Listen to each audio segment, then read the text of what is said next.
ದಲಿತ ಯಾವುದೋ ಒಂದು ಸಂಘಟನೆ ಇದೆ, ಅವರು ಹಿಂದೂಗಳು ಹೌದಾ ಅಲ್ವೋ? ಹಿಂದೂಗಳು ಭಾರತೀಯರ ಹೌದಾ ಅಲ್ವೋ? ಭಾರತೀಯರೇ. ಅಲ್ಲಿ ಇತರರಿಗೆ ಅವಕಾಶ ಕೊಡ್ತೀರಾ? ಯಾಕೆ ಎಲ್ಲರೂ ಇದ್ದಾರೆ.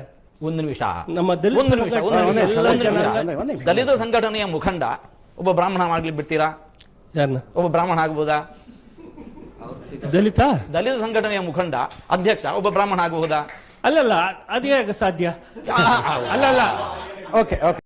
ಭೂಮಿ ಪೂಜೆ ಆಗುವ ಹೊತ್ತಿಗೂ ಕೂಡ ಯಾರು ಕೂಡ ಯಾವ ದಲಿತರು ಅಪೇಕ್ಷೆ ಪಡದೆ ಸ್ವಯಂ ನಮ್ಮ ಕಾಮೇಶ್ವರಜಿ ಅವರು ಇದ್ರು ಅದರಲ್ಲಿ. ಹಾಗಿರುವಾಗ ಈ ಪ್ರಶ್ನೆ ಯಾಕೆ ಎತ್ತಿಕೊಂಡು ಜಗಳ ಕಾಯ್ಕೆ ಬರ್ತೀರಿ ಅಂತ? ಜಗಳ ಅವ್ರು ಹೇಳ್ತಾ ಇರೋದು ರಾಮ ಮಂದಿರದ ಭೂಮಿ ಪೂಜೆ ಒಬ್ಬ ದಲಿತನಿಂದ ಮಾಡಿಸಲಾಗಿದೆ.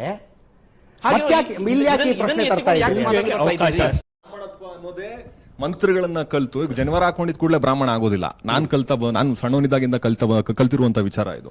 ಬ್ರಾಹ್ಮಣತ್ವ ಅಂದ್ರೆ ಮಂತ್ರಗಳನ್ನು ಕಲ್ತು ಶಿಶುನಾಳ್ ಶರೀಫ್ರೇ ಇದ್ದಾರೆ, ಅವ್ರು ಬ್ರಾಹ್ಮಣರಲ್ಲ, ಹುಟ್ಟು ಬ್ರಾಹ್ಮಣರಲ್ಲ, ನಂತರ ಬ್ರಾಹ್ಮಣ ಆದ್ರು ಅವರು ನಿಜ ಅವ್ರು ದಲಿತರೊಬ್ರು ಒಳಗೆ ದೇವಸ್ಥಾನದಲ್ಲಿ ಪೂಜೆ ಮಾಡ್ಬೇಕು ಅನ್ನೋ ಅಖಂಡ ಪಾಂಡಿತ್ಯವನ್ನ ಪಡಿಲಿ, ಅವರು ಪಡೆದು ಮಾಡ್ಬೋದು, ಅದ್ರಲ್ಲಿ ತಪ್ಪಿಲ್ಲ ಅಲ್ವಾ ಗುರುಗಳೇ?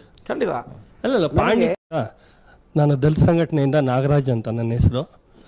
ಮಂದಿರ ನಿರ್ಮಾಣ ಮಾಡೋದಕ್ಕೆ ಸಾವಿರಾರು ಕೋಟಿಗಳು ಖರ್ಚಾಗಿದೆ ಅಂತ ಗೊತ್ತಾಗ್ತಾ ಇದೆ.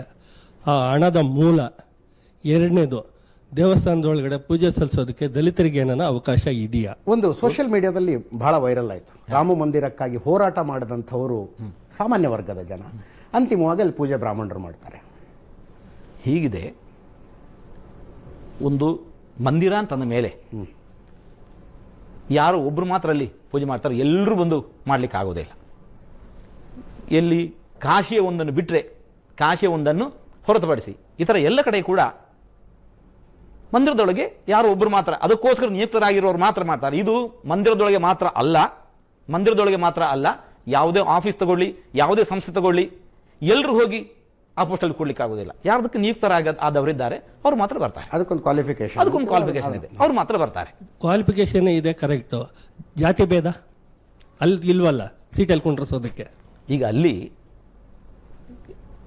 ಈ ತನಕ ಯಾವ ಸಂಪ್ರದಾಯದವರು ಪೂಜೆ ಮಾಡ್ತಾ ಇದ್ರು ಮುಂದಿನ ದಿವಸದಲ್ಲಿ ಅವರೇ ಮಾಡ್ತಾ ಬರ್ತಾರೆ. ಮತ್ತೊಬ್ಬರು ಹೋಗಿ ಮಾಡುವಂಥದ್ದು ಸಾಧ್ಯ ಆಗೋದಿಲ್ಲ. ಸಂಪ್ರದಾಯ ಬದಲಾಗಬೇಕು ಅನ್ನೋದು, ಸಂಪ್ರದಾಯ ಬದಲಾಗಬೇಕು, ಅಥವಾ ಒಂದು 2 ವರ್ಷ 5 ವರ್ಷ 10 ವರ್ಷ ಈ ತರ ಒಂದು ಜಾತಿಗಳು ಬದಲಾವಣೆ ಆಗ್ತಾ ಬರಬೇಕು. ಮತ್ತೆ ಒಂದು ನಿಮಿಷ ನೋಡಿ, ಒಂದು ಪಕ್ಷ ಇದೆ. ಆ ಪಕ್ಷದಲ್ಲಿ ಪಕ್ಷಾಧ್ಯಕ್ಷ ಯಾರಾಗಬೇಕು? ಈ ವರ್ಷ ಈ ಪಕ್ಷದವಾಗ್ಲಿ, ಮುಂದಿನ ವರ್ಷ ಮತ್ತೊಂದು ಪಕ್ಷದವಾಗ್ಲಿ, ಮತ್ತೊಂದು ವರ್ಷ ಮುಂದಿನ ಪಕ್ಷದವನಾಗ್ಲಿ ಅಂತ ಮಾತು ಬರತ್ತೆ?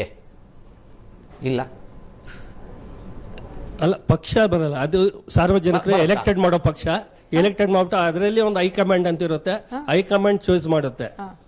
ಇಲ್ಲೂ ಹಾಗೆ ನಿಮ್ಮ ಟ್ರಸ್ಟಿ ಅವರು ಚಾಯ್ಸ್ ಮಾಡಬಹುದಲ್ಲ. ಅಧ್ಯಕ್ಷನಾಗಿರುವವನು ಪಕ್ಷದ ಪ್ರಾಥಮಿಕ ಸದಸ್ಯನಾಗಿರಬೇಕು ಅನ್ನೋದೊಂದು ಬೇಸಿಕ್ ಇಲ್ಲಿ ಕ್ರೈಟೀರಿಯಾ ಬಿಟ್ಟು, ಈಗ ಉದಾಹರಣೆಗೆ ಬಿಜೆಪಿ ಇದೆಯಪ್ಪ, ಜೆ.ಪಿ. ನಡ್ಡಾ ಅಧ್ಯಕ್ಷರಾಗಿದ್ದಾರೆ, ಮುಂದಿನ ಸಲ ರಾಹುಲ್ ಗಾಂಧಿ ಆಗಲಿ ಅಧ್ಯಕ್ಷರು, ಅದಾದ್ಮೇಲೆ ಕುಮಾರಸ್ವಾಮಿ ಅವರಾಗಲಿ ಅನ್ನೋದಕ್ಕೆ ಬರುತ್ತಾ ಅಂತ ಅವ್ರು ಕೇಳ್ತಾ ಇರೋದು.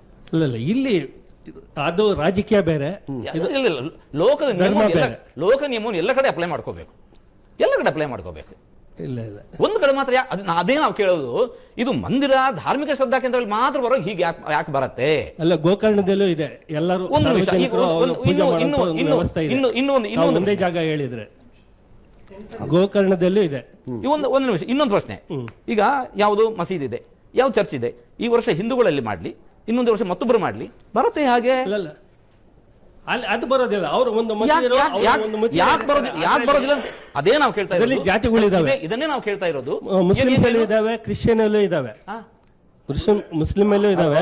ಒಂದೇ ನಿಮಿಷ ಮೇಡಮ್, ಮೈಕ್ ಇದ್ದವ್ರು ಮಾತ್ರ ಮಾತಾಡಬೇಕು. ದಲಿತ ಕೂಡ ಬ್ರಾಹ್ಮಣತ್ವವನ್ನ ಪಡೆದು ಪೌರೋಹಿತ್ಯ ಮಾಡ್ಬೋದಲ್ವೇ? ಬ್ರಾಹ್ಮಣತ್ವ ಅಂದ್ರೆ ಹಾಗೆ ಅಲ್ವೇ? ಒಂದೇ ನಿಮಿಷ. ಎಸ್, ಮಸೀದಿಗಳಲ್ಲೂ ಮುಸ್ಲಿಮ್ಸ್ ಮಾಡ್ತಾರೆ, ಮುಸ್ಲಿಮ್ಸ್ ಎಲ್ಲೂ ಜಾತಿಗಳಿದಾವೆ. ಕ್ರಿಶ್ಚಿಯನ್ ಚರ್ಚ್ಗಳಲ್ಲೂ ಅವ್ರದ್ದು ಜಾತಿಗಳು, ಹಲವಾರು ಜಾತಿಗಳು. ಸರ್, ಒಂದೇ ನಿಮಿಷ. ಜಾತ್ಯತೀತ ಜಾಗಗಳಲ್ಲಿ ಧಾರ್ಮಿಕ ಲಾಜಿಕ್ಗಳನ್ನು ಅಪ್ಲೈ ಮಾಡೋದಕ್ಕೆ ಬರೋದಿಲ್ಲ ಅಂದ್ರೆ ಧಾರ್ಮಿಕ ಕೇಂದ್ರಗಳಲ್ಲಿ ಜಾತ್ಯತೀತತೆಯ ಲಾಜಿಕ್ ಅನ್ನು ಅಪ್ಲೈ ಮಾಡಬಾರ್ದು. ಅಲ್ಲ ಸರ್, ಒಂದ್ ನಿಮಿಷ ನಾನು ಹೇಳೋದು ಅರ್ಥ ಮಾಡ್ಕೊಳ್ಳಿ.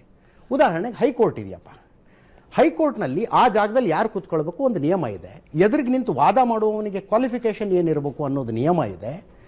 ಜಡ್ಜ್ ಪಕ್ಕದಲ್ಲಿ ದಂಡ ಹಿಡ್ಕೊಂಡು ನಿಂತವನ ಕ್ವಾಲಿಫಿಕೇಶನ್ ಏನಾಗಿರಬೇಕು ಅನ್ನೋದಕ್ಕೊಂದು ನಿಯಮ ಇದೆ. ಅದು ಜಾತ್ಯತೀತ ಜಾಗ. ಅಲ್ಲಿ ಹೋಗಿ ಧಾರ್ಮಿಕ ನಿಯಮಗಳನ್ನು ಅಪ್ಲೈ ಮಾಡೋದಕ್ಕಾಗೋದಿಲ್ಲ. ನಾನು ನನ್ನ ಶ್ರದ್ಧೆ ಹಿಂಗಿದೆ, ನನ್ನ ಶ್ರದ್ಧೆ ಪ್ರಕಾರ ನಾನು ನಿಂತ್ಕೊಂಡು ಇಲ್ಲಿ ವಾದ ಮಾಡೋನಪ್ಪ ಹಂಗೆ ಅನ್ನೋದಕ್ಕೆ ಬರೋದಿಲ್ಲ. ಸರ್ ಅಲ್ಲಿ ಅಲ್ಲ, ಒಂದು ನಿಮಿಷ. That's a secular place. ಅಲ್ಲಿಯ ನಿಯಮಗಳು ಅಲ್ಲಿ ಪಾಲನೆ ಆಗಬೇಕು, ಧಾರ್ಮಿಕ ಕೇಂದ್ರಗಳಲ್ಲಿ ಧಾರ್ಮಿಕ ನಿಯಮಗಳ ಪಾಲನೆ ಆಗಬೇಕು. ಎರಡನ್ನು ಮಿಕ್ಸಪ್ ಮಾಡಬೇಡಿ. ಈಗ ಶಬರಿಮಲೆಗೆ ಹೋಗ್ಬೇಕು ಅಂದರೆ ಅದಕ್ಕೊಂದಷ್ಟು ನಿಯಮಗಳು, ಕರಾರು ಕಟ್ಟಳೆಗಳು ಶ್ರದ್ಧೆ ಇದ್ದಂಥವ್ರು ಮಾಡ್ಕೊಂಡಿದ್ದಾರೆ. ಇಲ್ಲ, ನನಗೆ ತಿಳಿದಂಗೆ ನಾನು ಶಬರಿಮಲೆಗೆ ಹೋಗ್ತೀನಿ ಅಂತಂದರೆ, ನನಗೆ ಹೆಂಗೆ ಬೇಕು ಹಂಗೆ ಶಬರಿಮಲೆಗೆ ಹೋಗ್ತೀನಿ, ನನಗೆ ಅದಕ್ಕೆ ಅವಕಾಶ ಬೇಕು ಅಂದರೆ ಅಲ್ಲಿನ ನಿಯಮಗಳು ಒಂದಷ್ಟು ಇರ್ತವೆ. ಉದಾಹರಣೆಗೆ ನೀವು ಯಾರ್ದೋ ಮನೆಗೆ ಹೋಗ್ತೀರಿ. ಕೆಲವು ಮನೆಗಳಲ್ಲಿ ಶೂಸ್ ಹಾಕ್ಕೊಂಡು ಹಾಲ್ ತನಕ ಹೋಗ್ತಾರೆ, ಅವ್ರ ಮನೆ ಪದ್ಧತಿ ಅದು. ಇನ್ನು ಕೆಲವು ಮನೆಗಳಲ್ಲಿ ಹೊಸ್ತಿಲ ಹೊರಗೆ ಚಪ್ಪಲಿ ಬಿಚ್ಚಿಟ್ಟು ಒಳಗೆ ಹೋಗ್ಬೇಕು. ಮತ್ತೆ ಕೆಲವು ಮನೆಗಳಲ್ಲಿ ಹೊಸ್ತಿಲ ಹೊರಗೆ ಚಪ್ಪಲಿ ಬಿಟ್ಟು ಕಾಲು ತೊಳ್ಕೊಂಡೇ ಒಳಗೆ ಹೋಗ್ಬೇಕು.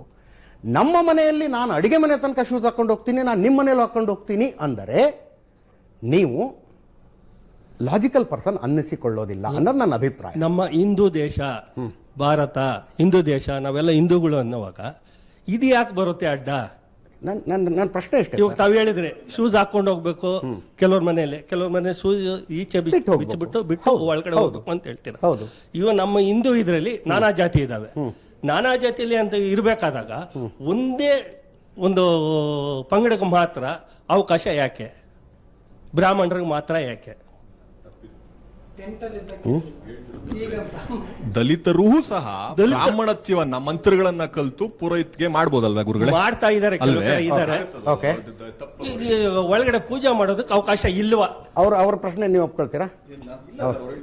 ಅಲ್ಲ, ಬ್ರಾಹ್ಮಣತ್ವ ಅನ್ನೋದೇ ಮಂತ್ರಗಳನ್ನ ಕಲ್ತು ಈಗ ಜನವರ ಹಾಕೊಂಡಿದ್ ಕೂಡಲೇ ಬ್ರಾಹ್ಮಣ ಆಗೋದಿಲ್ಲ.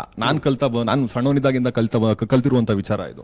ಬ್ರಾಹ್ಮಣತ್ವ ಅಂದ್ರೆ ಮಂತ್ರಗಳನ್ನ ಕಲ್ತು ಶಿಶುನಾಲ್ ಶರೀಫ್ರೇ ಇದ್ದಾರೆ, ಅವ್ರು ಬ್ರಾಹ್ಮಣರಲ್ಲ, ಹುಟ್ಟು ಬ್ರಾಹ್ಮಣರಲ್ಲ, ನಂತರ ಬ್ರಾಹ್ಮಣ ಆದ್ರು ಅವರು ನಿಜ ಅವ್ರು ದಲಿತರೊಬ್ರು ಒಳಗೆ ದೇವಸ್ಥಾನದಲ್ಲಿ ಪೂಜೆ ಮಾಡ್ಬೇಕು ಅನ್ನೋ ಅಖಂಡ ಪಾಂಡಿತ್ಯವನ್ನ ಪಡಿಲಿ, ಅವರು ಪಡೆದು ಮಾಡ್ಬೋದು, ಅದ್ರಲ್ಲಿ ತಪ್ಪಿಲ್ಲ ಅಲ್ವಾ ಗುರುಗಳೇ? ಖಂಡಿತ. ಅಲ್ಲ, ಪಾಂಡಿತ್ಯ ಕಲಿತೆ ಕಾಂಗ್ರೆಸ್ ಸದಸ್ಯರು ಇತ್ತೀಚೆಗೆ ಅವರು ಸೈದ್ಧಾಂತಿಕವಾಗಿ ಬದಲಾಗ್ತಾ ಇರುವ ರೀತಿಯನ್ನು ನೋಡಿ ನಾನು ಇವತ್ತು ಹೇಳಲಿಲ್ಲ. ಅವರು ಸ್ವಾಮೀಜಿ ಅವರು ಕಾಂಗ್ರೆಸ್ ಸದಸ್ಯರು. ಓಕೆ, ಒಟ್ಟಾರೆಯಾಗಿ ದಲಿತರಿಗೆ ಅವಕಾಶ ಇದೆಯಾ ಇಲ್ವಾ? ನಾವು ಇಷ್ಟೇ ಹೇಳ್ತಾ ಇದ್ದೇವೆ. ಇದೀಗ ಹಿಂದೂ ಒಂದು ಬಂದಾಗ ಇಲ್ಲಿ ಮತ್ತೆ ಪುನಃ ದಲಿತ ಅಂತ ಯಾಕೆ ನೀವು ಇದನ್ನು ವಿಭಾಗ ಮಾಡ್ಕೋತೀರಿ? ಯಾಕೆ ಅವಕಾಶ ಎಲ್ಲೂ ಸಿಗ್ತಾ ಇಲ್ಲ? ಯಾಕೆ ಈ ಮಾತು? ಈಗ ಒಂದು ನಿಮಿಷ, ದಲಿತ ಯಾವುದೋ ಒಂದು ಸಂಘಟನೆ ಇದೆ, ಅವರು ಹಿಂದೂಗಳು ಹೌದಾ ಅಲ್ವೋ? ಹಿಂದೂಗಳು ಭಾರತೀಯರ ಹೌದಾ ಅಲ್ವೋ? ಭಾರತೀಯರೇ. ಅಲ್ಲಿ ಇತರರಿಗೆ ಅವಕಾಶ ಕೊಡ್ತೀರಾ? ಯಾಕೆ ಎಲ್ಲರೂ ಇದ್ದಾರೆ. ಒಂದು ನಿಮಿಷ, ನಮ್ಮ ದಲಿತ ಸಂಘಟನೆಯ ಮುಖಂಡ ಒಬ್ಬ ಬ್ರಾಹ್ಮಣ ಮಾಡ್ಲಿಕ್ಕೆ ಬಿಡ್ತೀರಾ? ಯಾರನ್ನ? ಒಬ್ಬ ಬ್ರಾಹ್ಮಣ ಆಗ್ಬೋದಾ? ದಲಿತ ಸಂಘಟನೆಯ ಮುಖಂಡ ಅಧ್ಯಕ್ಷ ಒಬ್ಬ ಬ್ರಾಹ್ಮಣ ಆಗಬಹುದಾ? ಅಲ್ಲಲ್ಲ, ಅದೇ ಸಾಧ್ಯ. ಅಲ್ಲಲ್ಲ, ಓಕೆ ಓಕೆ, ಅಲ್ಲ.